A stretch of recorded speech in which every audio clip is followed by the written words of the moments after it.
This is the Redstone Cabin. Lake Redstone is a man-made lake, and the developer, Mr. Isaacson,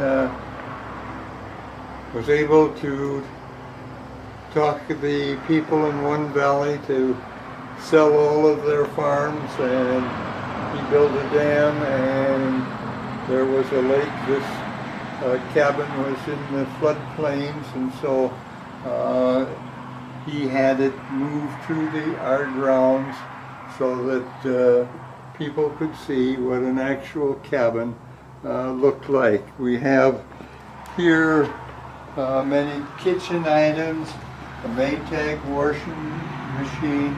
Here's a Hoosier kitchen cabinet, the cook stove with a warming closet. If Dad said I'm going to be in at noon, Mother prepares the meal for noon, and he doesn't make it at noon, why his dinner will go in the warming closet, and Mother will not guarantee that it is in prime condition.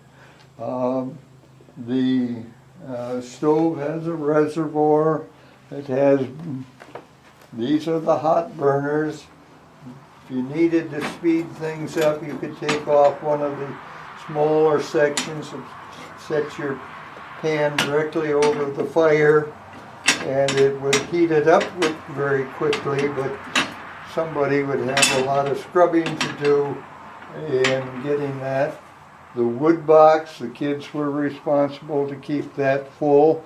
Dad would split the wood outside, and then they would pile it up and then go to the pile and bring in wood. Now the cabin also has a luxury. They caught the rainwater off the roof, and they had a cistern where they could store the water, and that's fine in the summer, but come winter the temperature got cold. The pump is cast iron, and cast iron does not give. So during the winter time, when they were expecting cold weather and they didn't have forecasts like we have today, they would get a pitcher of water and save it, and then drain the pump, and then in the morning they would pour the water in the top of the pump to prime the leathers so that they could pump water from the cistern. One of the many butter churns available, different styles, different shapes. We believe that the cabinetry there is painted with a milk-based paint, and we suspect that probably the blood of the animals that were butchered were used in coloring the paint.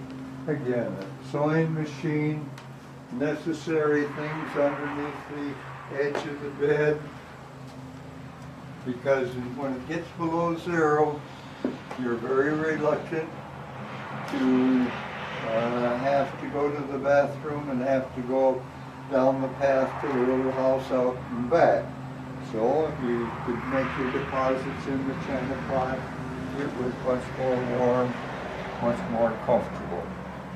Please note the dishes on the table are porcelain, the high chair. They had numerous children because children became the family labor supply. There was one comfortable chair here in the cabin, a place for Dad to sit down and rest his weary bones, a footrest with a roller where he could massage the bottom of his feet. Over here we've got a stomper, we've got a crock jar, and it is September. Cabbages are ripe, and so Mother will be going to the garden to harvest many heads of cabbage someday, bring them in. She'll cut it in half, peel off the outer leaves, and she'll begin shredding it, dumping it into the crock jar. She gets a nice layer of cabbage in the crock jar. She uses the stopper to kind of crush it and release the juices of the cabbage. She throws in a handful of salt and layer on layer, it build up in the crock jar. A couple weeks time, the fermentation takes place and you now have sauerkraut. These would not be normally displayed inside the cabin, but because we are not open 24/7, we have to display some of the things that would be used in getting firewood, the size and appropriate size for use.